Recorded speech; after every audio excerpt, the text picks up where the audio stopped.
Selamat siang teman-teman sekalian. Ya, kita melanjutkan diskusi kita. Kemarin kita sudah discuss tentang fetal programming stunting dengan konsep 8.000 hari pertama kehidupan. Kita sekarang akan lanjut ya. Ini kemarin kita sudah diskusikan. Terus kemudian kita juga sudah bicara tentang hipotesis Barker. Eh, ini menjadi salah satu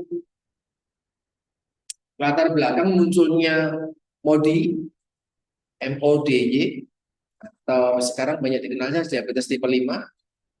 Stikers nanti kayaknya beberapa waktu ke depan akan ambil topik diabetes tipe 5 untuk seminar internasional. Jadi silakan teman-teman ikuti ya. Terus kita juga sudah diskusi tentang DOHAT. Kemarin the Dutch famine sama Lenning-Ratzig. Terus kita sudah masuk ke stunting. Ini ada data informasi yang baru. Saya menyampaikan kalau di sini stunting tahun 2024 sudah turun menjadi 19,8%. Ya, targetnya WHO untuk negara berkembang adalah bukan targetnya WHO untuk negara berkembang 20, ya. Kalau negara maju 5. Ya, kita bertahap betul. Tapi sudah tercapai itu. Namun demikian angka 19,8 masih jauh dari target semula yang dicanangkan ya 14%. Terus kemudian ini ada informasinya rekap ya sejak 2013, risk kerja sebenarnya sejak 2007 tapi kebanyakan nanti datanya.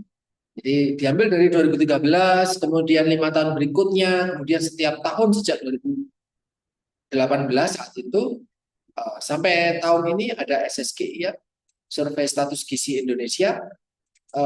Nampak betul teman-teman sekalian bahwa stunting, balita wasting, dan underweight, maaf, overweight itu mengalami penurunan prevalensi. Namun demikian ternyata sayang sekali nih, balita kurusnya, underweightnya makin meningkat tinggi banget dari 15,9 jadi 16,8, hampir 1 poin. Jadi cukup besar peningkatannya. Di Yogyakarta sendiri, stunting masih berkisar antara 17%, 17% dengan di kabupaten dan di kotanya tentang 14 sampai 17, 14 sampai 19% itu untuk di Yogyakarta tahun terbaru 2024. Jadi masih banyak ya ternyata kasus stunting itu tadi. Namun demikian angkanya turun dan angkanya DIY dia masih lebih rendah dari angka nasional. Kalau teman-teman lihat datanya nasional itu beberapa provinsi di Indonesia Timur bahkan sampai 40% stunting, lebih dari 40%. Jadi 1 dari 2 orang itu balita di sana dengan stunting. Ya. Dan ini prevalensi stunting menurut usia. Kalian lihat ada grafik menarik, ya.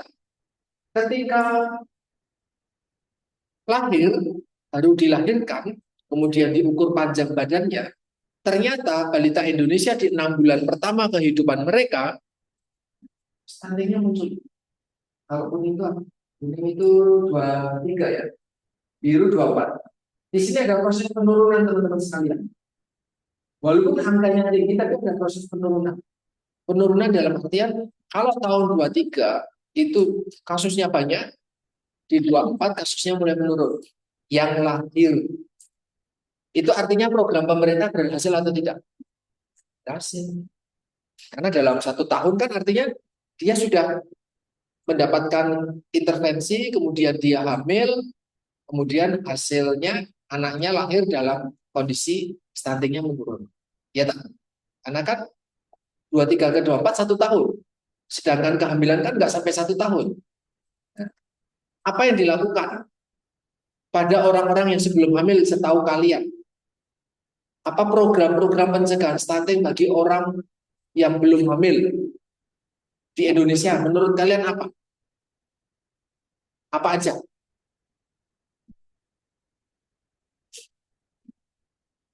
Apa aja?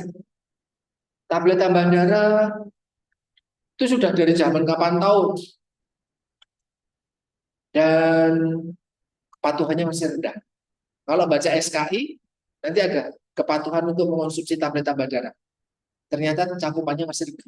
Selain itu, tablet tambah darah salah satunya. Iya. Selain itu apa lagi? Apakah hanya bicara tentang kesehatan? Tablet tambah darah kan hubungannya sama kesehatan tuh. Apakah hanya kesehatan aja? Tidak. Ada yang namanya sensitif, ada yang namanya spesifik. Ya, kalau kesehatan sensitif atau spesifik? Nah, yang sensitif apa? Apa?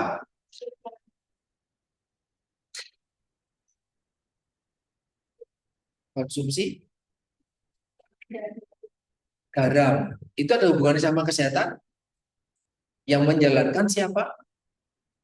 Maka nanti teman-teman sudah dapat MPG belum ya? Ada yang istilahnya lintas sektor sama lintas program, kan gitu toh? Nah, itu nanti sensitif sama spesifik. Sekarang kalau orang mau menikah itu kalau di tempat saya harus nyumbang pohon, ya toh. Terus ada juga yang status gizi istrinya calon ibu atau istrinya tadi itu harus dijaga betul. Terus ada konseling rohani di KUA. Kalau di gereja ada katekisasi sebelum menikah, sebelum menikah. Oh ya, sebelum menikah ya, sebelum menikah. Jadi ada upaya-upaya non kesehatan. Nah itu bisa dijadikan sebagai salah satu upaya untuk ternyata sampai anak itu stunting. Jadi stunting itu ternyata teman-teman sekalian tidak, malah justru turunnya itu justru tidak atas tanggung jawab kesehatan saja. Paling banyak justru sanitasi, perbaikan lingkungan. Ya, itu ternyata tujuan menurunkan stunting banget. Nah, kalian bisa lihat ini angka stunting ketika 6 bulan pertama sekian, bertambahnya usia, kok ternyata naik terus ya, sampai ulang tahun kedua, ternyata kasus stuntingnya makin lama makin banyak. Makin lama, makin usianya makin dewasa, anaknya makin gede, kasus stuntingnya makin tinggi. Kira-kira disebabkan kenapa? Kenapa pasca 6 bulan stuntingnya malah naik? Kira-kira kenapa? Ada kaitannya sama apa? Apa? MPASI-nya bisa, kenapa MPASI-nya banyak? Mungkin dikasih MPASI-nya terlalu dini. Baru sebulan dikasih MPASI. Loh, kamu pikir kamu lulus MPASI, ASI eksklusif semua di sini. Dapat sertifikatnya? Ada tuh. Sertifikat ASI eksklusif itu ada. Ada. Nggak dapat. Berarti nggak ASI eksklusif. Sudah disuruh makan kerupuk kamu mungkin. Pisang digini-gini ke, nah, dapat diserut-serut pisang, dikasih air teh, air madu, air putih. Air putih menggagalkan MPASI enggak? Menggagalkan definisi ASI eksklusif enggak? Air putih. Air putih. Seorang ibu dengan balita usia 5 bulan memberikan air putih pada balita tersebut. ASI eksklusifnya gugur enggak? Air putih. Gugur enggak? Ini biar saya belum pernah didiskusikan tuh soal ASI eksklusif ya. Saya kasih tahu dulu. 6 bulan, 5 bulan dikasih air putih. Selama ini belum pernah dikasih apa-apa kecuali ASI. Gugur atau tidak saat itu? Air putih sak sendok. Yo sak lekan. Air putih yang ada mineralnya tanpa BPA. Gugur atau tidak? Tidak. Kenapa? Kenapa tidak gugur dan masih bisa ASI eksklusif terus masih bisa diberikan ASI sampai 6 bulan terus bisa klaim, saya ASI eksklusif gitu. Kalau tidak artinya gitu ya. Karena batasnya 6 bulan. Tapi kalau misalnya gugur ya maka ya ASI eksklusifnya cuma 5 bulan, kasarnya seperti itu. So gugur atau tidak ketika diberikan air putih? Gugur. Ada yang bicara tidak? Kenapa gugur?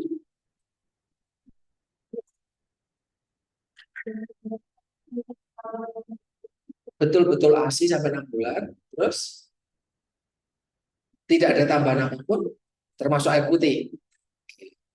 Kalau anaknya sakit, yuk dikasih obat. Sirup. Anak-anak kecil sirup mungkin dapatnya, nggak mungkin dapatnya kapsul. Dapatnya sirup. Rutin minum. Karena infeksi misalkan, dia rutin minum misalkan sehari 3 kali. Tapi tetap ASI. Nggak makan. Cuman minum sirup itu aja. Pemberiannya 3 kali. ASI eksklusifnya gugur atau tidak? Kalau tadi ibunya, wah Jogja panas, ini kasih air minum, haus ya, gitu. Karena sedang di base, nggak mungkin menyusui menurut ibunya, ya, maka dikasihnya air putih. Nah ini kondisi yang lain, anaknya sakit, dikasih obat, sirup, 3 kali sehari. Usianya juga sama 4 bulan misalkan. Gugur atau tidak ASI eksklusifnya? Any thoughts? Ya, ada pendapat? Jadi jangan sampai kita berpikirnya kayak mata kuda. ASI eksklusif ya 6 bulan, wes, kita, wes. Tapi nggak bicara tentang case-case tertentu. Ya, ada pendapat kalau obat sirup kan tidak lek. Nah, gugur atau tidak? Have no idea.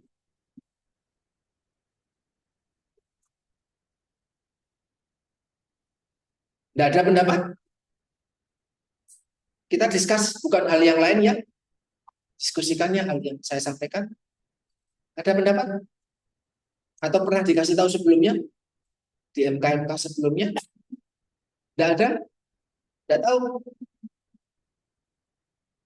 Kalau dikasih, tadi kasusnya dikasih apa? Air batu sauda, madu, apalagi teh, bagi kopi, air putih, gugur dia. Jangan cuma yes, oke. Okay. Baik. Karena saya bukan sedang mendongeng.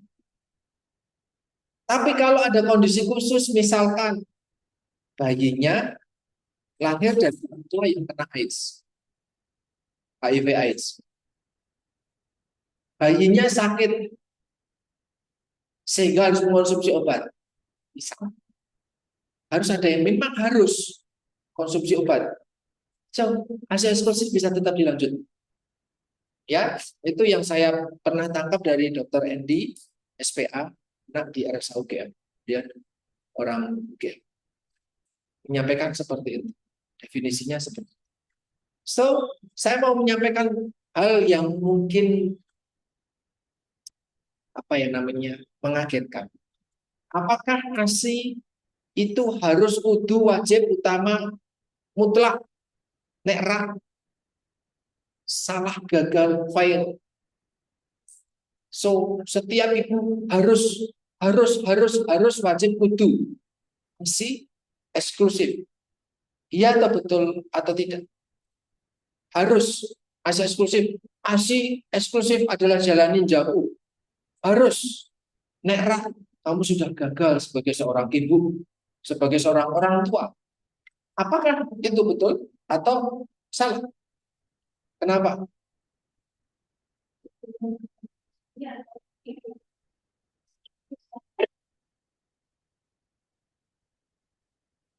Ini so boleh aslinya wong liya. Ada donor ASI tak? Walaupun syaratnya agak sedikit rigid ya. Bicara agama lah, suku lah, jenis kelamin dibicarain dulu. Kalau donor ASI.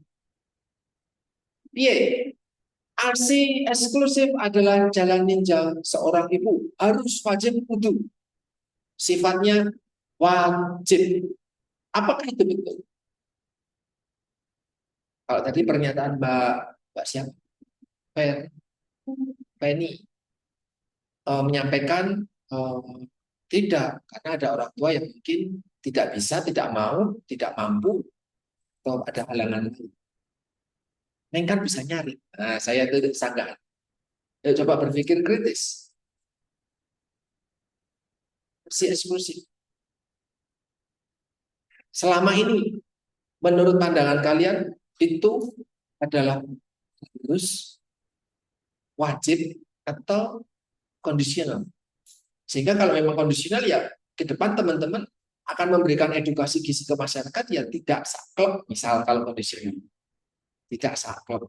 Tapi kalau wajib ya, yuk kamu menyampaikannya saklek. Nah, misalnya mana yang betul? Bagaimana pendapat kalian? Wahai calon-calon ibu kecuali suster, maaf ya suster ya, nggak sakit hati tak? Saya justru malah menyampaikan semuanya malah tips. Ada pendapat? Anyone? Nggak ada? Nggak apa-apa, disampaikan aja. Nasi eksklusif itu tujuan utama ibu dan anaknya sebenarnya apa? Kalau bukan ASI.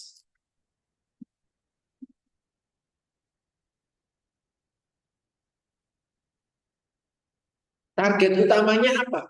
Kalau tadi Mbak Feni menyampaikan ASI itu kondisional, artinya nek orang ya apa toh? Artinya bukan yang utama kan? Artinya bukan sesuatu yang apa ya namanya? Target standar utama itu. Terus yang utama apa? Yang harus dipegang seorang ibu, orang tua, kader kesehatan, calon pendidik kesehatan seperti kalian, itu apa berarti? Yang utama adalah Bapak Wiji, kesehatan bayi. Oke, ada lagi yang diutamakan, yang terpenting adalah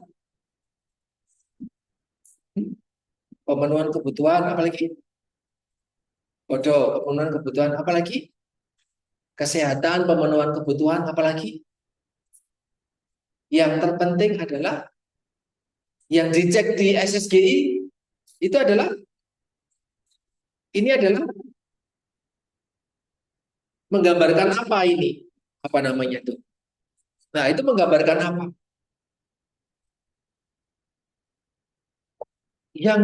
Yang terjadi di usia 2 tahun pertama, 3 tahun pertama, 5 tahun pertama itu adalah memperhatikan kalian.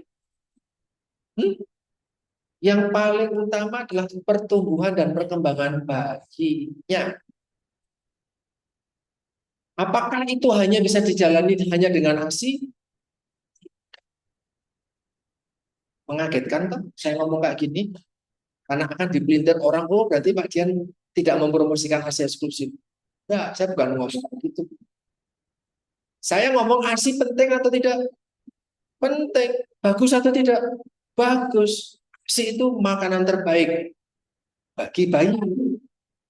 Di atas balita, apakah ASI itu bagus? Tidak, nggak cukup. Bahkan di atas 6 bulan sudah nggak cukup.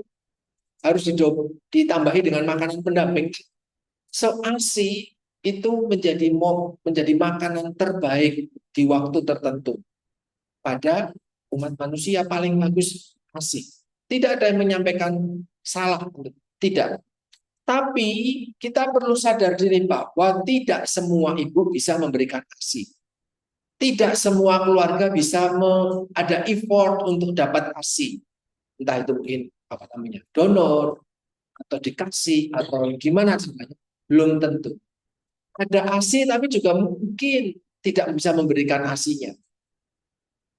Misal apa misal kerja keluar kota dikirimnya seminggu sekali paketan ASI ASI-nya bisa diperah. Sekarang banyak fasilitas untuk memperah dan menyimpan ASI juga.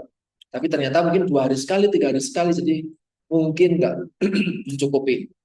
Nah, sehingga yang utama adalah pertumbuhan dan perkembangan.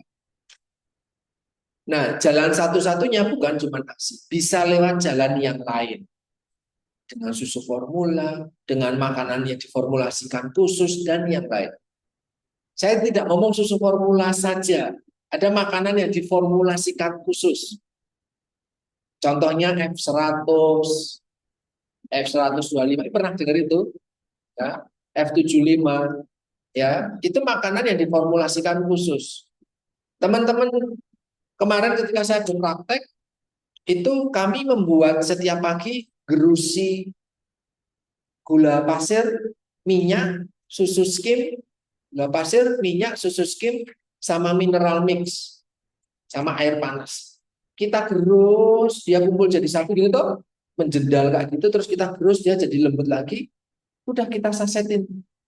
Kita berikan ke keluarga yang anaknya mengalami stunting di wilayah Sleman. Kami setiap pagi bikin ini tutup. Itu bukan susu formula, karena ada gula pasirnya, ada minyaknya, minyak, minyak, minyak goreng, sama mineral mix dari Dinkes. Itu kami berikan itu untuk dia, kandungan kalorinya bisa sampai 135. 135 itu artinya 100 cc 135 kalori, atau 1 cc 1,35 kalori. Jadi kan padat itu. Itu bisa juga menjadi apa namanya, tambahan gitu ya. Jadi ASI eksklusif itu yang terbaik. Ya, tapi bukan satu-satunya jalan. Karena target utamanya adalah bukan pemberian ASI. Target utamanya adalah pertumbuhan dan perkembangan bayi tersebut mencapai optimalnya. Menurut kalian ketika teman-teman ini berdiri, ini usianya sama enggak? Kecuali suster, usianya semuanya sama enggak? Ada yang lebih tua 3 tahun, rata-rata sama usianya. 21. 21 semua ini. 22, 21, 22, 20. Ada yang 27, 24, enggak ada ya. Kecuali suster. 30, 33. Adik kelas saya 35.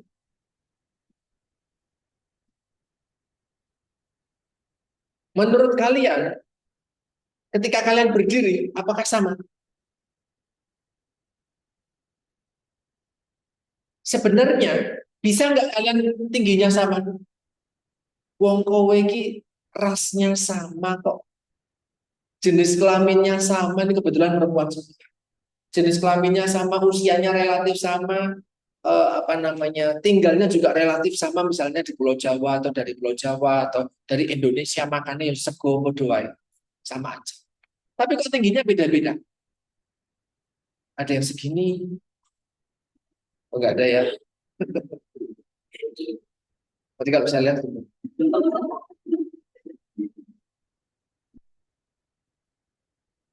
kok nggak bisa sama tinggi? Atau ketika teman-teman ketemu dengan teman-teman yang dari luar negeri, Eropa Barat, Eropa Utara, lihat kalian,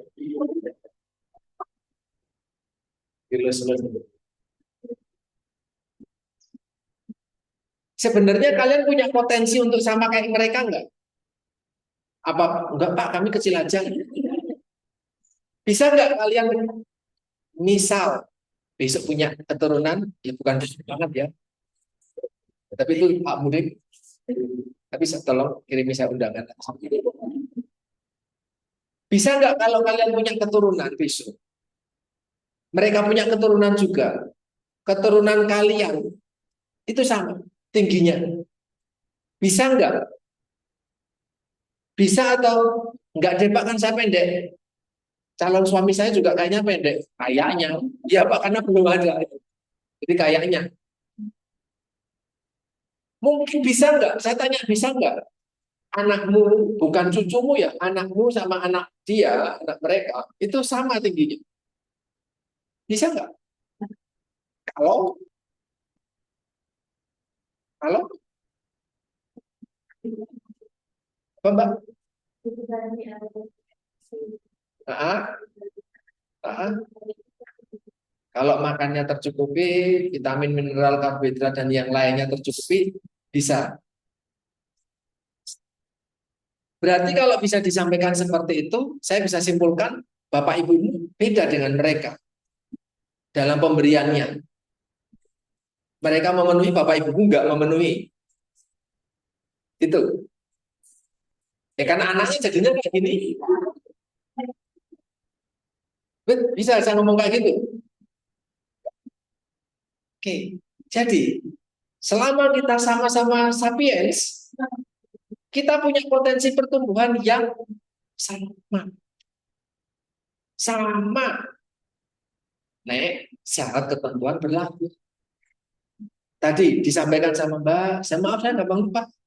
Penny, kalau pemenuhan kebutuhannya sejak dini terpenuhi, kita sudah bicara kemarin ya di SWOT sama kuat terpenuhi. Yang kedua, stimulusnya terpenuhi, perkembangan sih, aktivitas. Yang ketiga, lingkungannya ideal. Orang kayak laler ning Eropa kademen, nggak ada laler, resik lingkungannya. Jadi tidak sempat itu yang namanya diare, tidak sempat yang namanya pilek, watuk, nular. Mereka pilek, iya nggak? Iya, tapi karena bipolar. Itu kalau musim sekarang bulan Mei. Nah, ini sekarang lagi banyak nih orang sakit di Eropa. Karena apa? Serbuk-serbuk sehari itu. Hah? Oh ya, Mei Juni itu kan bulan semi. Itu mulai banyak tuh berterbangan, anginnya kencang, terus serbuk-serbuk saja itu bikin pilek. Mereka pileknya itu. Kalau di kelas waktu itu sedelap-sedelup saya, ih cuma banget ih. Tapi sekelas sedelap itu cuma saya aja yang enggak. Ya, saya nggak bisa ngomong itu jorok toh. Oh. Di sini kan jorok ini. Ya, di sana kenapa? Karena satu kelas, satu negara semuanya kayak gitu. Ya, jadi bukan karena batuk pilek kayak COVID itu kemarin. Itu beda lagi kan. Kalau lingkungannya memenuhi bersih ideal, asupan gizinya memenuhi, fasilitas kesehatannya, bapak ibunya nggak kedukun. Loh, di sini masih ada yang ngomong. Kalian ketawa itu artinya kalian udah lalu betul. Atau kalian masih menganggap Indonesia itu zamannya Angling Dharma aja itu Pak. Orang di sini masih ada. Bahkan kemarin gimana ya? Di Twitter ada video ibu hamil atau apa di apa namanya ada terapi khusus apa ya dipukul-pukul atau kayak apa kemarin itu ya tuh nggak kasihan sama anaknya itu tapi memang itu tradisinya oh apa kalau so ada paling tidak ada 4 faktor ya lingkungannya oh baik ya fasilitas kesehatannya baik lengkap ada jadi kalau sakit orang nunggu sesuk-sesuk orang nunggu ditolak-tolak sama RSUD saya nyindir pemerintah. Terus yang berikutnya stimulus, stimulus itu artinya memberikan rangsangan sama memberikan makan itu termasuk stimulus. Sama yang keempat, nah ini yang genetik. Tapi kecil, genetik itu kecil. Ya wong nek kamu punya genetik pendek ya bubis. Dari zaman buyutmu ya ketika dikumpulin ya segini semua mesti gitu. Itu kita nggak bisa ngomong. Tapi genetik itu perannya paling kecil dibandingkan 3 faktor yang lain. Jadi ada 4 faktor yang mempengaruhi kesehatan masyarakat. Catat itu karena yang saya yakin nanti di PGM atau di MPG atau PGM semester besar itu akan dipelajari 4 faktor. Ya, jadi kalau itu kalian bisa mengoptimalkan yang 4, saya yakin kalian anaknya bisa tinggi-tinggi. Saya pendek Pak, berapa kok anakmu dulu? Kamu produk yang masih bisa diperbaiki. Ya, saya ada cerita teman tegaki enggak ya? Ketemu yang kreatin-kreatin enggak? Ketemu enggak sama yang kreatin di kaki? Enggak ketemu. Hah?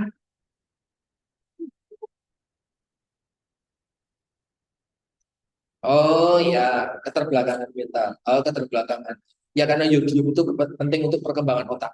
Jadi kalau kaki kurang yodium, otaknya nggak berkembang dengan baik. Jadi pertumbuhannya telat, perkembangannya telat. Nah, saya waktu S1 berkali-kali mendaki. untuk diantar sama dosen saya untuk belajar banyak di sana. Itu kami. Di sana ada kebetulan dokter kami di Undip itu peneliti juga di kaki satu. Itu mencoba untuk memperbaiki agar tidak seperti itu semua masyarakatnya dengan intervensi gizi. Minimal dengan yodium aja, pemberian yodium, makanan beriodium dan yang lain. Ternyata bapaknya itu kena kretinisme, pendek ya. Ibunya kena kretinisme, menikahlah dia bapak itu. Apa anaknya kretin? Menurutmu bapaknya kretinisme karena kaki, defisiensi gizi berarti ya jelas ya, bukan genetik ya, karena kekurangan gizi. Ibunya poduai, tinggal di wilayah situ, kalian pasti tahu lah. Menikah, punya anak, kretinisme atau tidak? Hmm? Ternyata tidak. Ning ada syarat ketentuannya. Saat mereka menikah dan punya hamil, itu tidak tinggal di situ. Jadi tinggalnya pada dokter. Jadi pemberian makanannya, lingkungannya. Karena kalau di sana itu sudah diambil gunung dan yang lain gitu, yodiumnya itu larut air tuh ke sungai, ke laut, bla bla bla bla. Sumber yodiumnya dari Merapi justru nggak sampai di mereka. Jadi yang gagi itu bukan cuma manusianya, nih hewannya yo gagi, tanamannya yo gagi. Jadi nek mak ame kowe ning kono, nyembelih petik ning kono, makan sayur yang tumbuh di situ dapat yodium dengan cukup? Tidak. Ambok ke zaman Borobudur dibangun sampai sekarang nggak bisa kecuali kamu mendatangkan yodium secara mandiri lewat garam. Nek kamu seumur hidup di situ, makan minum di situ, tidak mengonsumsi garam beriodium yang memang dijual dan mengandung yodium ya. Karena ada yang namanya krosok ya. Lebih gurih itu sebenarnya itu. Lebih marah nih digerus-gerus gini nih. Lebih enak. Dan kan ada orang yang lebih suka itu. Ya nggak akan kretinisme juga karena nggak. Ya, jadi itu artinya sensitif gizi. Setelah intervensi hanya dalam masa kehamilan aja, anaknya tumbuh. Itu ada fotonya tuh anaknya sekolah, kuliah dan pintar. Bapak ibunya pendek karena kaki, anaknya tinggi. Kalian mungkin kalau googling mungkin akan nemu fotonya tuh. Itu bareng sama dokter itu dosen saya. Nah, itu. Jadi sebenarnya bisa cegah. Perbaikan keturunan itu bukan hal yang mustahil. Soalnya kalian merasa kok saya masih segini-segini aja ya Tuhan. Nanti suami saya seperti apa, anak saya bagaimana, bisa disetting. Pilih suami yang benar, tinggal di lingkungan yang benar, terapkan ilmu yang diberikan di Prodikis. Nek enggak ya, ya sudahlah gini-gini aja gitu kan, reuni ya udah gini-gini aja. Ya, itu terserah kamu kan, itu keluarga kamu. Tapi nek kalian mau perbaikan visi, perbaikan keturunan, silakan. Ya, itu bisa dikejar. ASI ternyata sangat mempengaruhi, MPASI ternyata juga berpengaruh. Apa berikutnya? Ini semakin lama semakin tinggi, bahkan usia 24 masih naik terus. Kira-kira apa?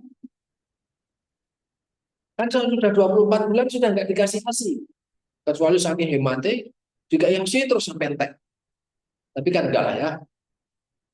Apa yang menyebabkan dia stuntingnya masih tinggi? Over 24 bulan. Kira-kira apa?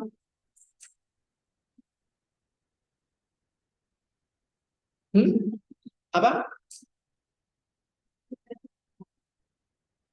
MPASI kemarin nggak makan. Kalau sudah 24 bulan ke atas kan sudah bukan MPASI.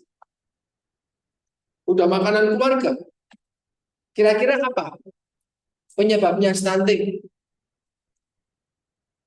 di usia ini?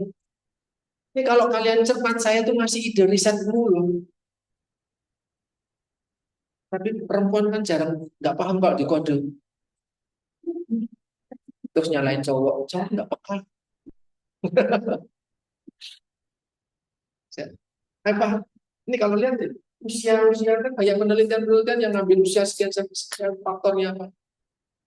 Anak di usia itu sudah main, wes dolan mek koncone, infeksi, ketularan kancane, lemah di pangan, dan yang lain.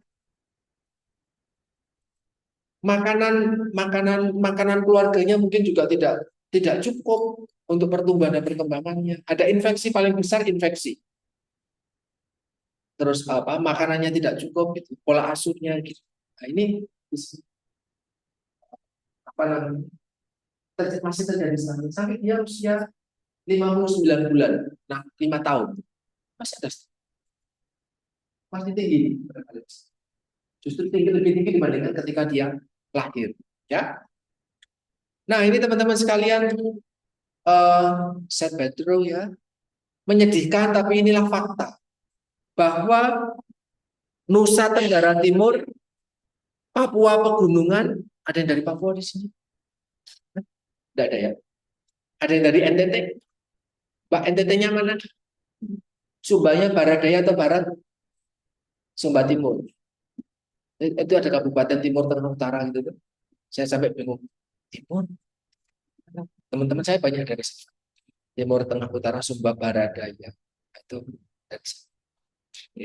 Besok Mbak, kamu itu maksudnya NTT ya? Kamu mau kerja di sini apa kerja di sana?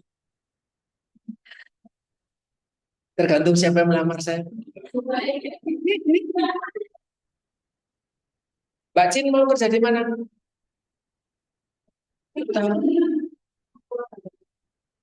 Orang tua di sana. Masih di Sumba, tak? Artinya kamu ke sini ngekos gitu kan? Aslinya ke depan akan pulang, kok. Pulang lah. Ojo nih gini. Jangan dijawab kamu. Jangan pernah dijawab. Ilmu yang saya berikan harus kamu share tuh di Papua atau di apa mana namanya? NTT. Semester besok masa TA baru tuh kita kedatangan 50 orang dari MAPI. Itu bagi saya blessing. Ngajari orang-orang Papua, saya merasa jadi pahlawan betul. Karena di sana ada puskesmas, rumah sakit, orang-orang perawate, nggak ada gizinya. Ono bangunan megah, orang-orang orangnya, nggak ada orangnya. So kita bangun nul, akan menjadi orang-orang pertama di situ.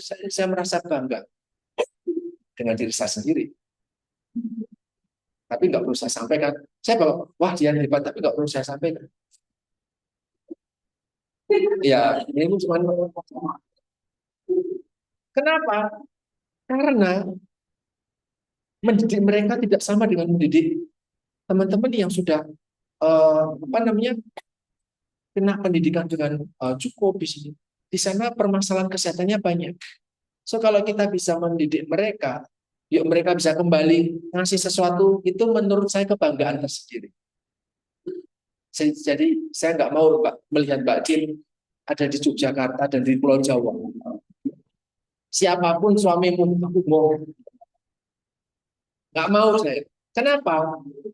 Kalian lihat tuh, NTT, Sulawesi Barat, Papua, Papua Barat Daya, NTB menduduki 5 besar utama provinsi di Indonesia yang stuntingnya masih sangat tinggi. Nah, kamu harus pulang ke sana. Benerin sana. Mau apa? Bener got, silahkan. Benerin sanitasi, silahkan. Walaupun itu bukan urusanmu ya, urusanmu soal gizi. Ngasih tahu cara ngolah makanan yang baik, silahkan. Ngasih tahu kalau minum ASI, memberikan ASI, kalau bisa 6 bulan misalkan, silahkan. Cuci tangan dulu sebelum makan, silahkan. Mungkin ini asumsi saya ya, bisa jadi orang makan sembarangan, minum masih sembarangan,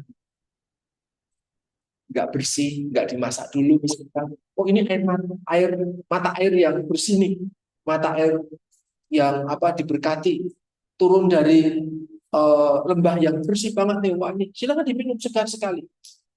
Tapi kan kita nggak bisa menggaransi itu dia bersih sepenuhnya atau tidak. Seger ya seger, namanya air dingin dari gunung bisa. Tapi kan mungkin belum diolah dan lain. Kita nggak tahu. Itu mungkin ketika dicerna mungkin ada kontaminasi dan ajari itu untuk menggodok makanan, godok minuman. Ya, itu sesimpel itu. Kalau kalian ketawa ya karena di sini kita tidak kayak gitu lagi. Lagi ya. Tapi kalau kalian lihat film-film zaman dulu kan cuma digentok doang itu.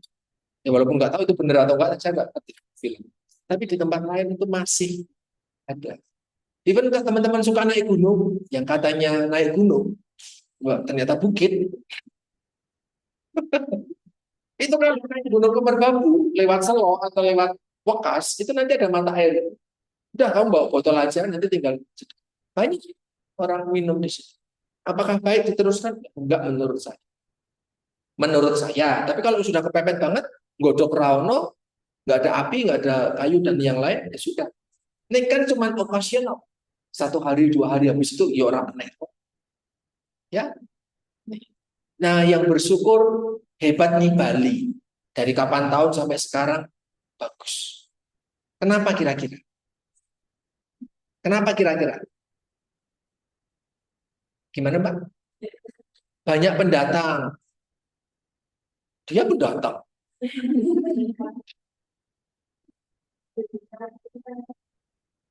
Apa pengaruh pariwisata di sana? Atau apa namanya itu? Mancanegara tourism. Apa kaitannya? Ayo berpikir kritis, saya senang. Infrastrukturnya, kenapa? PAD-nya meningkat, terus fasilitasnya jadi lengkap, terus yang paling utama, hah? Bersih. Nek kowe reget ora ini bakal kowe teko. Kecuali Paris. Belum pernah ke Paris tuh. Siapa yang pengen ke Paris? Kalau nggak ada yang ke tangan, saya selalu ngomong ya, mimpi itu harus diomongin. Saya belum keterima di UGM, saya udah ngomong ke tetangga saya diterima di UGM. Padahal daftar belum. Saya sombong. Tapi harus ada upaya untuk ke situ. So saya ngomong, siapa yang pengen ke Paris? Barangkali malaikat-malaikat, Pak Prabowo, Pak. Siapa yang pengen ke Paris? Saya nggak ngomong Prancis ya, saya ngomongnya Paris kota. Kamu nggak pengen? Udah titip aja lah. Kenapa kamu pengen ke Paris?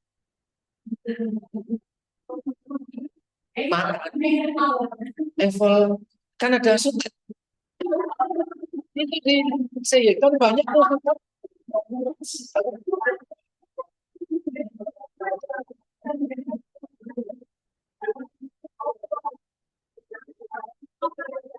Percayalah Eiffel Tower. Saya di depan Eiffel aja melet. Nggak worthy bagi saya. Tapi kalau kamu mimpinya di situ ya saya hormati mimpi kita. Selain Eiffel Tower, yang kamu harapkan dari Paris khususnya. Saya nggak ngomong Perancis ya, ngomongnya Paris, kota Paris. Hah? Apa? Ya, ngapain kamu pengen ke situ? Oh, kamu nggak pengen. Yang pengen-pengen aja. Kenapa masih pengen ke Paris?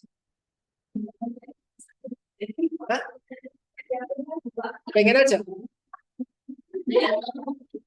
Angin Paris.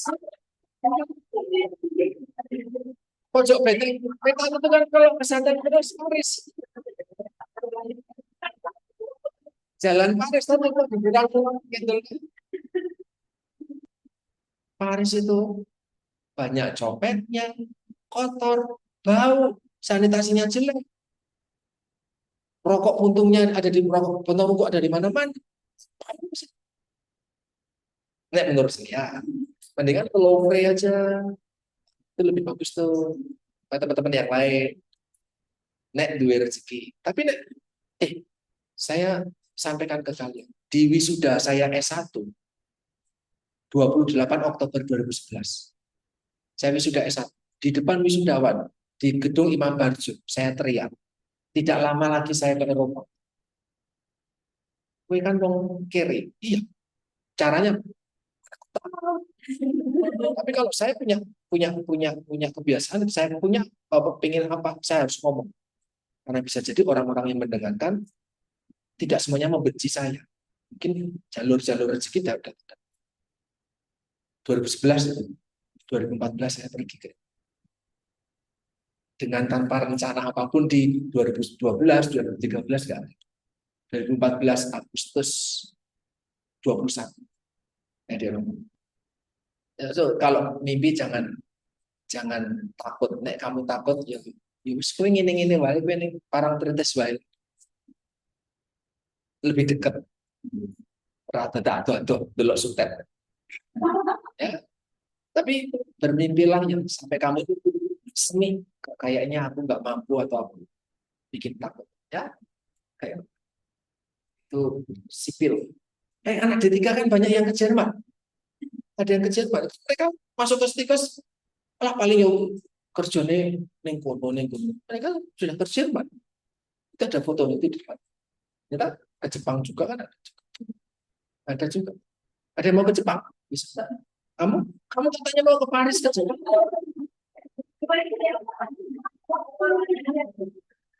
Mimpi itu konsisten.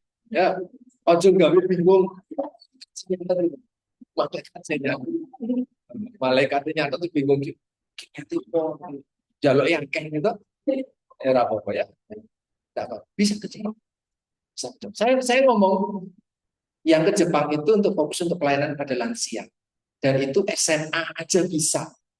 Jadi bukan sarjanamu yang akan dipakai. SMA aja bisa. Walaupun nanti di sana harus sekolah khusus lagi Nihongo-nya ya, bahasa dapat N berapa. Tapi bisa disalurkan. Jadi Pak Satan wong ragu banget Pak. Ya apa iso. Ya, nek ra gelem ya wis ning kene wae. Gitu di Jogja aja. Naik foto. Atau apapun derep dan yang lain. Ya, saya sengaja tapi saya tidak ada niat untuk sombong, tapi hanya untuk ajak teman-teman jangan takut buat bermimpi. Oke? Bisa pusing. Ya mumet ya. Nek tak tantang berangkat ke Jerman misal, neng dewe. Kabeh dibayari kabeh. Neng kue dewe saka Jogja ke Nyiang ke apa namanya Soekarno Hatta, terus mampirnya ke sana sendiri. Berani kan? Uang tuamu ikhlas. Atau kue berani nggak? Atau jangan-jangan masih bohong, aku nek kangen. Saya pergi zaman tidak ada WhatsApp. Komunikasinya masih pakai FB. FB Messenger dulu belum ada. Adanya FB Inbox. Sama Yahoo Chat. YM-an. Saya berangkat sendiri. Dengan tanpa orang yang saya kenal. Dewean. Ya. Seminggu doang. Homesick. Habis itu nggak mau pulang. Seriously, nggak mau pulang. Pulang karena beasiswanya setek lain. Nah, beasiswanya masih jalan, saya nggak mau pulang. Kalau perlu orang tua saya dan keluarga saya yang datang aja. Ya.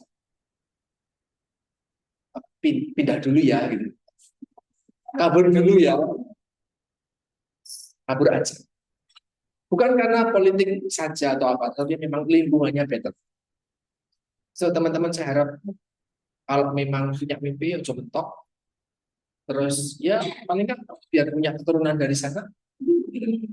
Wiji. Mana suamimu? Anak-anaknya sudah rambutnya pirangnya separuh.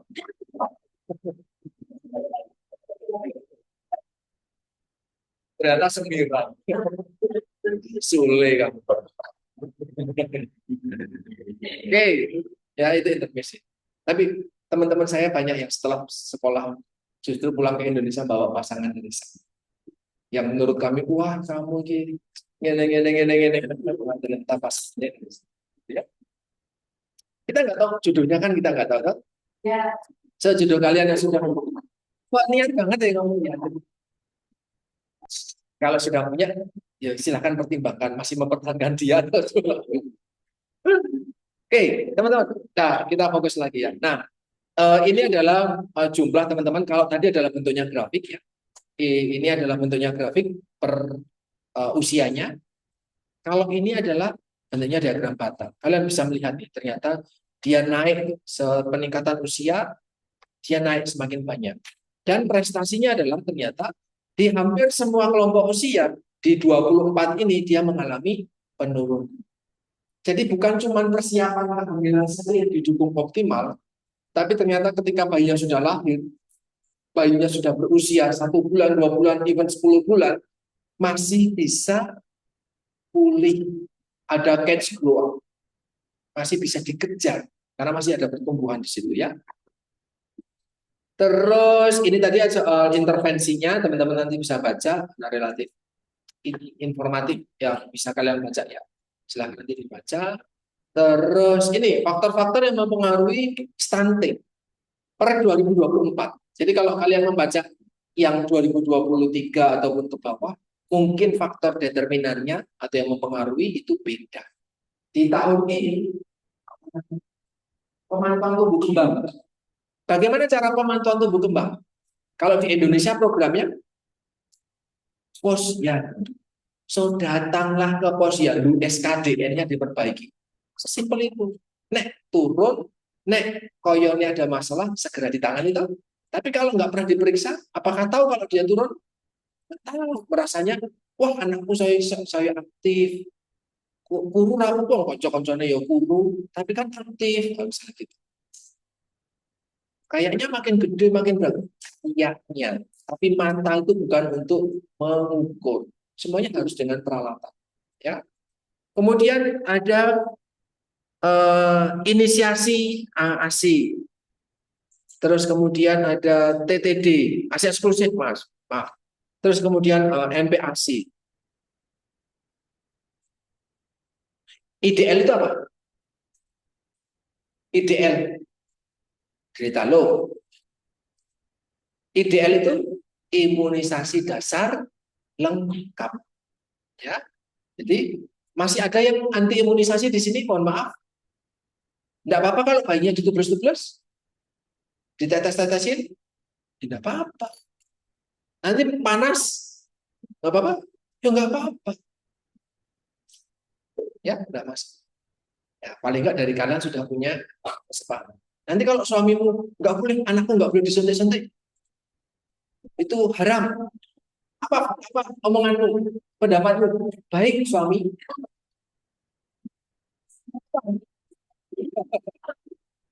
Loh, banyak istri yang akhirnya manut sama suaminya, termasuk tidak memberikan imunisasi ketika ayahnya tidak memberi izin. Bagaimana jika suamimu menolak? Tidak boleh diimunisasi. Hah? Apa Mbak Misi? Ya,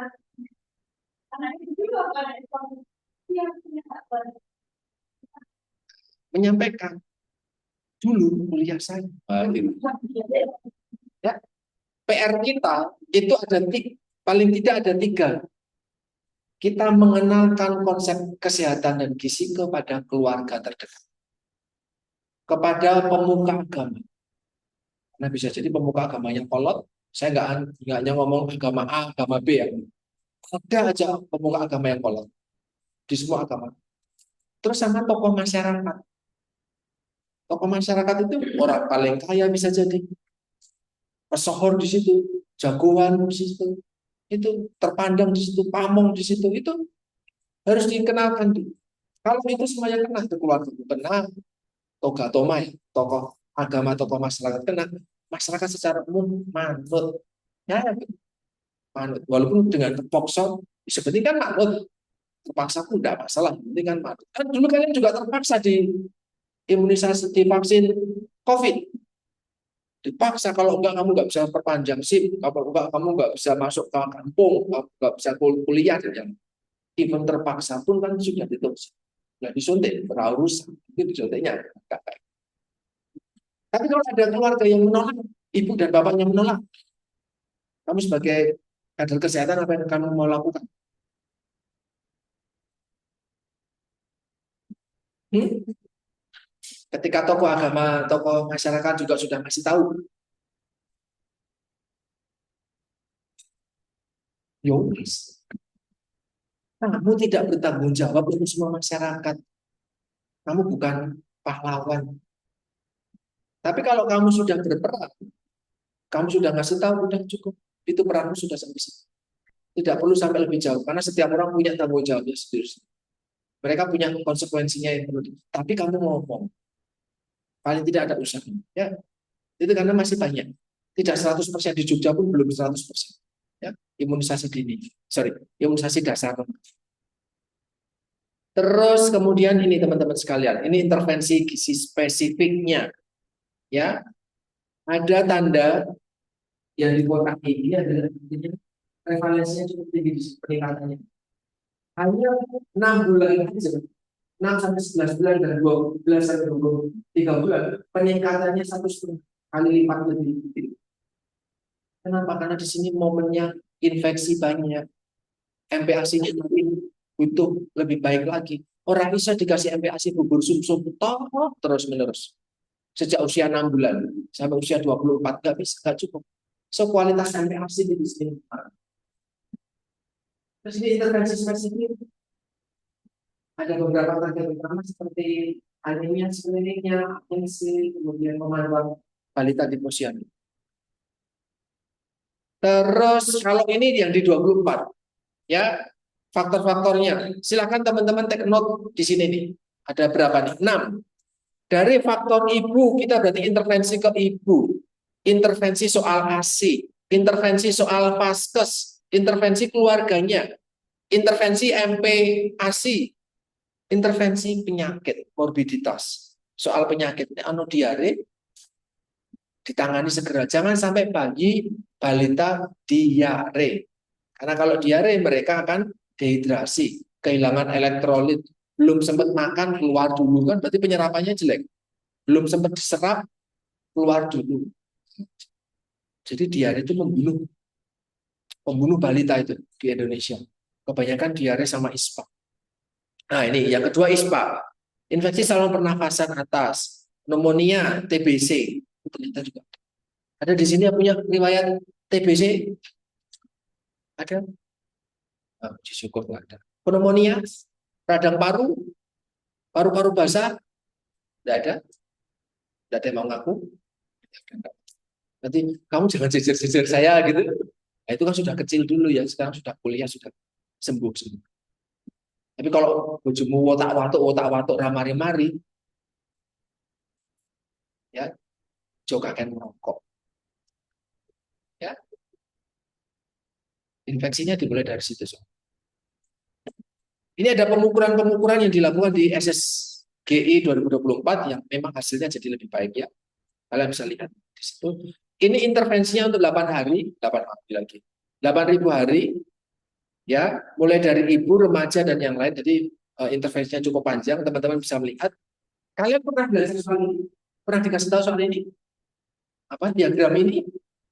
Bahwa status gizi dipengaruhi 2 faktor langsung, infeksi dan asupan makan. Pernah diajari itu?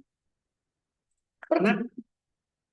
Kalau belum pernah, oke, bagus. Kenapa? Karena itu sudah expired.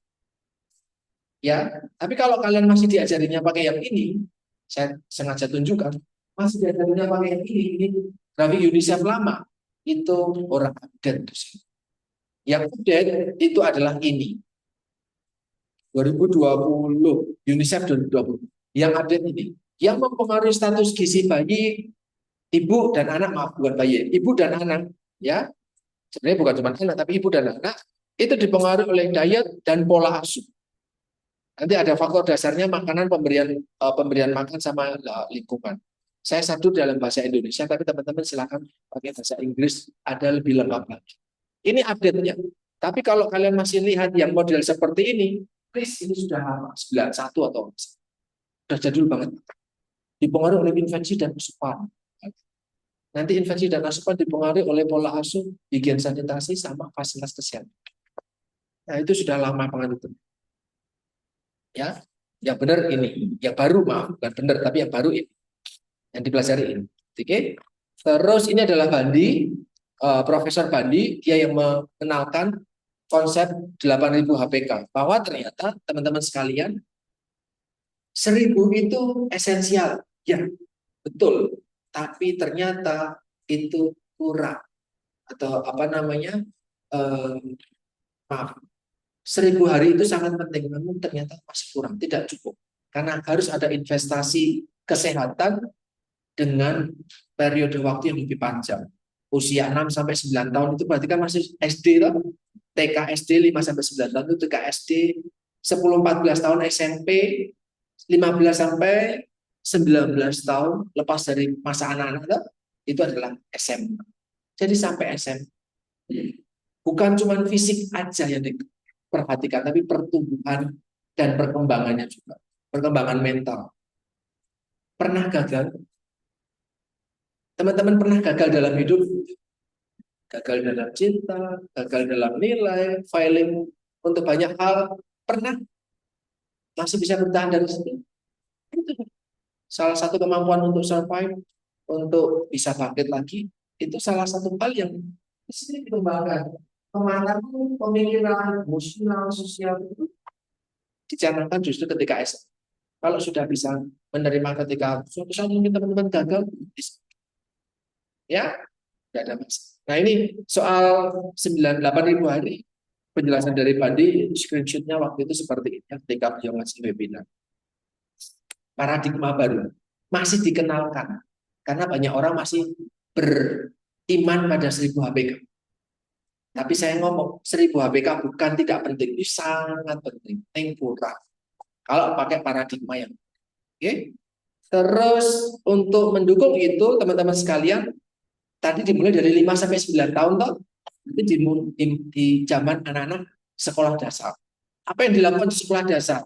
Ini ternyata banyak anak SD anemia. Belum menstruasi mungkin, tapi ternyata anemia. Ya, anemia. Kok bisa anemia? Ya, di sini kalian bisa lihat ada asupan gizinya kurang, ada infeksi juga, ya, menyebabkan ada yang konsumsi tablet tambah darah. Ini di bulan ini bulan Juni, ada tablet tambah darah masih mengonsumsi? Masih, Mbak Tessa? Kamu, Mbak ini masih? Gimik aja karena mau kuliah saya.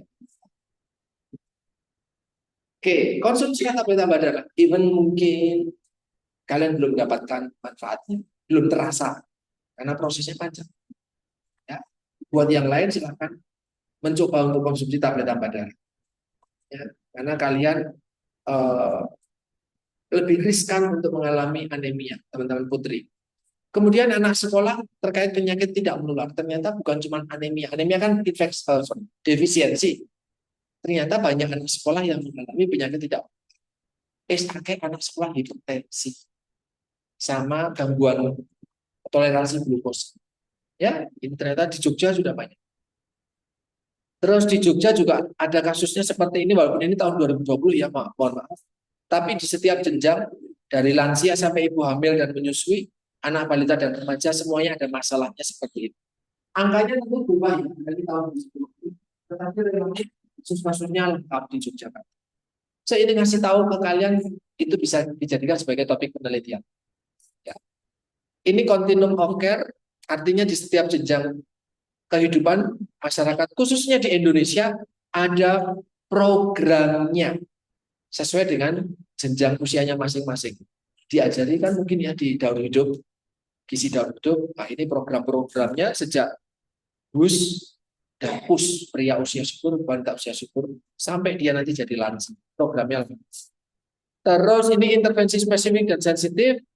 Kalian bisa baca apa yang dilakukan. Silakan fokus di sini, ya, karena kalian nggak bisa kerja sendiri. Mana yang menyumbang lebih banyak keberhasilannya? Sensitif atau spesifik? Yang sensitif 70%, spesifik yang bicara kesehatan itu ternyata cuma kontribut 30% aja. Mostly adalah oleh bidang lain, pangan, ekonomi, higien, sanitasi, lingkungan. Ya. Ini 8.000 hari terintegrasi dari anak SD sampai nanti dia jadi SMA, remaja, pemuda, termasuk pada mereka yang mengalami disabilitas. Ini adalah apa namanya program-programnya ya. Terus ini tadi fokus programnya. Ini apa namanya, saya ngambil dari angka kecukupan gizi dari Permenkes terkait dengan anak sampai dia usia apa namanya 18 9 tahun sampai usia 9 tahun. Anak ketika usia sorry 1 sampai 3 tahun perempuan sama laki-laki apakah sama? Ini yang membedakan. Oh ini kan ya. Ini makronutrien yang bawah mikronutrien sama ya. Sebelum dia nanti ambil dia akan sama kebutuhan relatif. Tapi setelah itu beda pertumbuhan dan perkembangannya membutuhkan laki-laki dan perempuan berbeda. Ini kalau bisa dilihat bahwa ternyata semakin dewasa, proporsinya itu paling banyak adalah lemak di usia lebih dini. Jadi ketika bayi, kalau kemarin saya ngasih tahu teman-teman sekalian, lemak itu untuk orang dewasa kisarannya untuk diet sehat sekitar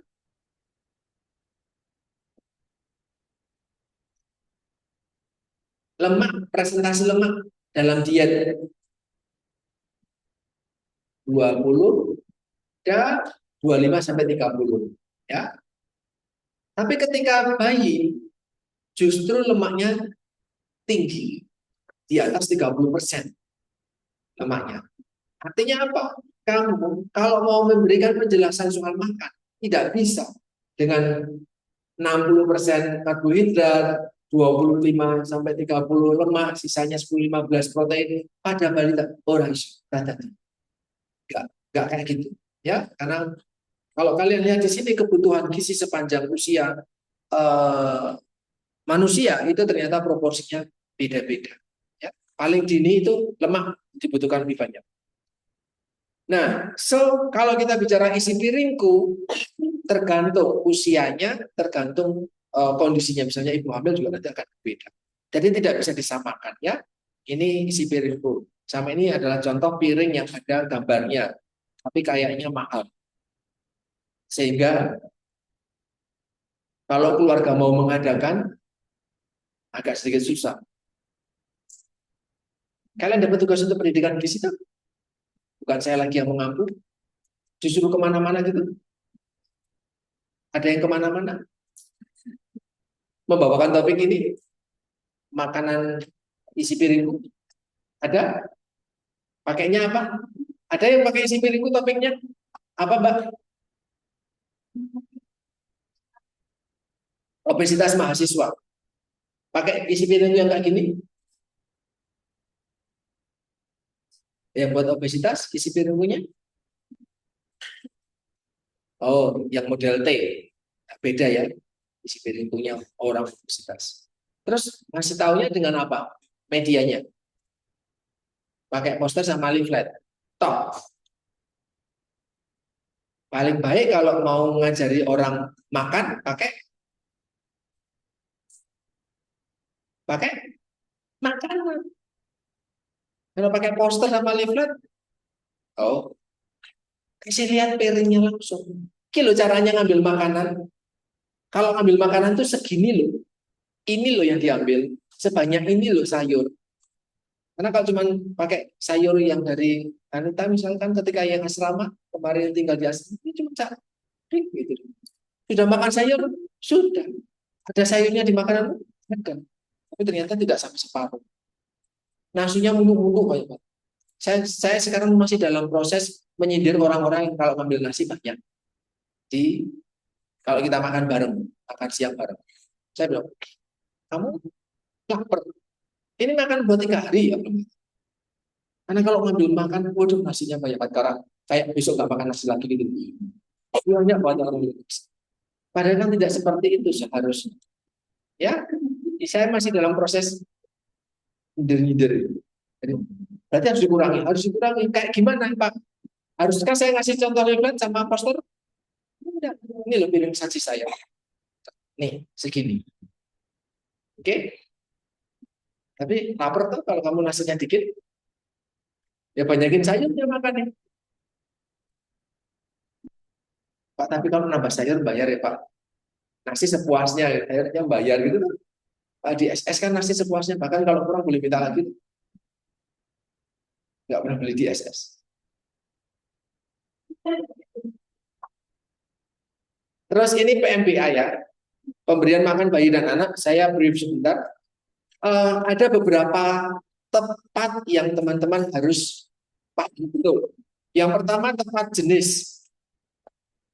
Yang kedua adalah tepat jumlah. Jadi kalau jenisnya cukup, terpenuhi semuanya, anak tidak picky eater. Picky eater itu artinya pilih-pilih, mira gelem iki, ra gelem iki, gelem ini. Nggak mau makan sayur. Ada yang di sini nggak mau makan sayur. Nggak mau tuh artinya bener-bener enggak gitu. Raise your hand. Nggak ada. Wah, berarti karena bisa jadi teman-teman picky eater dari zaman kecil. Ya. Terus kemudian tepat jumlah. Pakai porsi anak, tangannya anak. Ini saya ada contoh-contoh pakai kepalanya anak. Jangan kepalan bapak. Ya, anak. Sebagai cara untuk mempermudah. Ada contoh promosinya, teman-teman bisa gunakan ini untuk besok kalau edukasi PMBA kepada ibu-ibu di lingkungan atau di sekitar kalian. Tempat berikutnya tempat jadwal. Jadi kalau makan ya teratur. Orang jam 6 sesuknya ramah sesuk jam itu dan yang lain. Itu artinya nggak disiplin. Ketika makannya nggak disiplin, jangan harap dewasa disiplin makan. Orang yang tidak pernah makan teratur, jangan harap performanya baik. Kalau kamu merasa performanya baik, kamu akan lebih baik lagi performanya kalau kamu makannya teratur. Oke? Saya selalu menyampaikan seperti itu. Even untuk sarapan.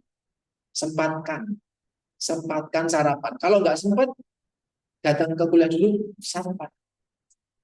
Nggak sempat makan di rumah, makan di sekolah atau di kampus. Ya,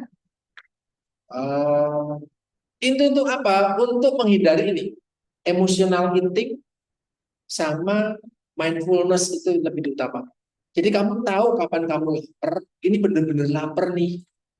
Kapan kamu mau kepingin tok.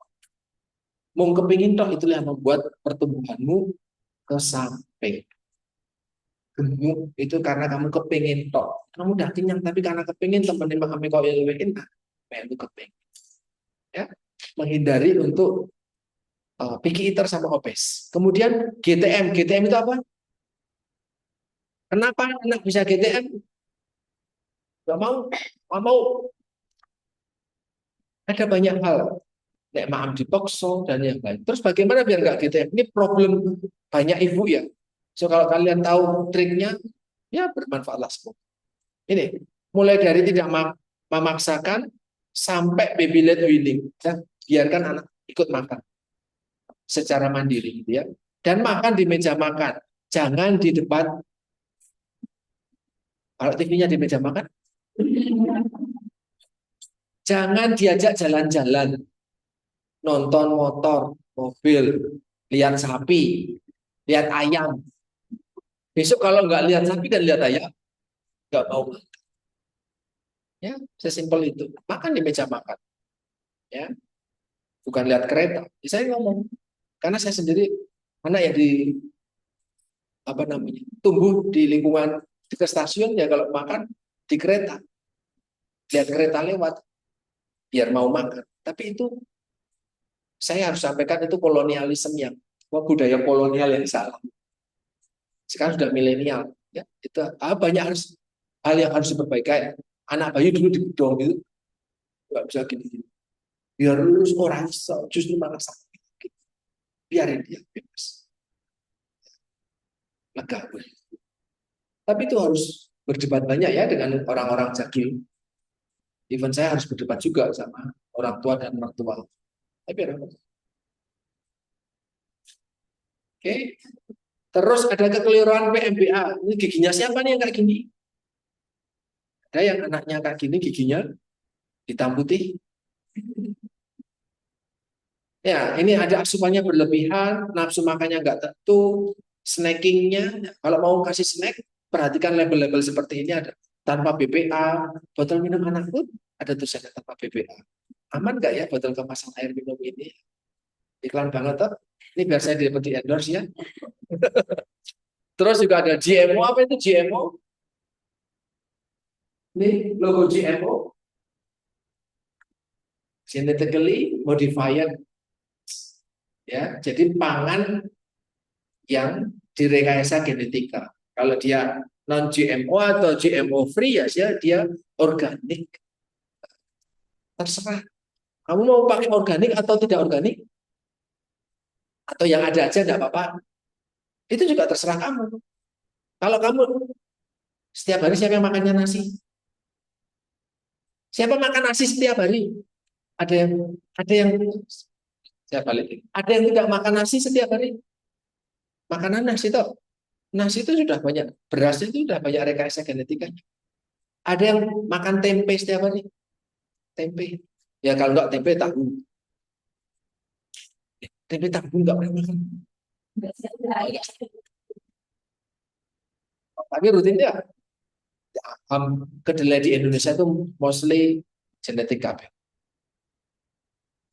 Rekayasa genetika KB. Gula, minyak, semuanya harus direkayasa. So kalau kalian benar-benar tanpa rekayasa, kok kayaknya susah. Tapi kalau mau organik, ya monggo. Karepmu, rapopo. Ada labelnya. Ya, tidak ada masalah. Silakan sesuai dengan imannya masing-masing. Terus ini apa nih? Ini. Apa itu? Centang hijau itu apa? Centang hijau itu pilihan lebih sehat. Fokusnya pada apa pilihan lebih sehat itu? Pada kandungan? Hah? Kue ngarang nih. Pilihan lebih sehat itu fokus pada kandungan lemak dan gula dan garam. So kalau pilih centang hijau, silakan. Gulanya relatif lebih rendah, lemaknya relatif lebih rendah, dan atau garamnya, natriumnya relatif lebih rendah. Neng nek makannya 2 porsi, 3 porsi, ya podo wae. Tapi kan centang hijau semua Mas ya, ayo podo wae. Siji tok wae. Kayak botol susu yang sekecil ini ada centang hijaunya. Saya nggak tampilkan di sini. Ada centang hijaunya. Ya sehari cukup satu aja. Bukan berarti 5, 6 boleh. Ya podo wae kalau kayak gitu. Oke. Mie instan juga sama aja. Mie instan ini ada centang hijaunya yang ada di gambar ini? Tidak ada. Tapi ada mie instan yang ada centang hijaunya. Ini bukan berarti makan 2-3 porsi. Ya. Terus ada expired sama, maaf logo halalnya sekarang udah berubah ya, bukan ini ya. Saya lupa menggunakan logo halal yang bentuknya kayak wayangan itu, gunungan wayang itu yang. Jadi kalau mau menggunakan itu silakan dihormati betul. Ya.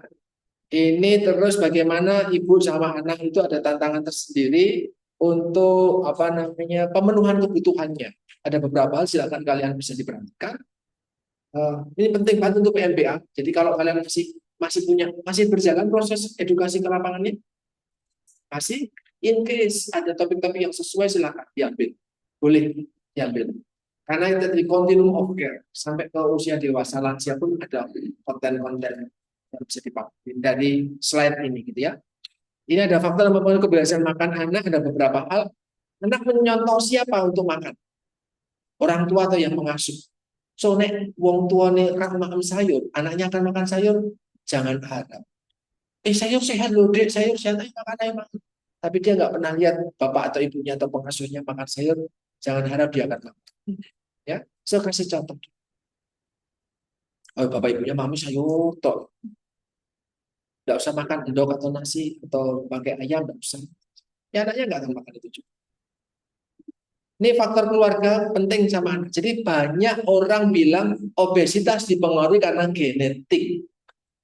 Apakah 100% betul? Bisa jadi karena kebiasaan di keluarganya. Bapak ibunya gemuk, anaknya gemuk. Bisa jadi karena bapak ibunya maamnya sembarangan, banyak tidak teratur, anaknya melu. Jadi lebih banyak karena faktor meja makan tadi. Oke. Terus ini pemantauan pertumbuhan. Ini sebenarnya penting banget nih buat bicara ini. Nah ini ada severe stunted ya di sini di bawah garis hitam. Sorry, ada garis merah ya, BGM ya, bawah garis merah. Ini tinggal ada pemantauan. Besok kalian akan terjun di puskesmas semester depan. untuk ngecek balita-balita seperti ini, gitu ya. Ada fokus T turun, disebut T itu yang pertama kalau dia penimbangan dalam 2 bulan turun, yang kedua, yang pertama turun, Juni ke Juli turun, so disebut T. Yang kedua, Juni ke Juli flat, itu termasuk turun. Yang ketiga, Juni ke Juli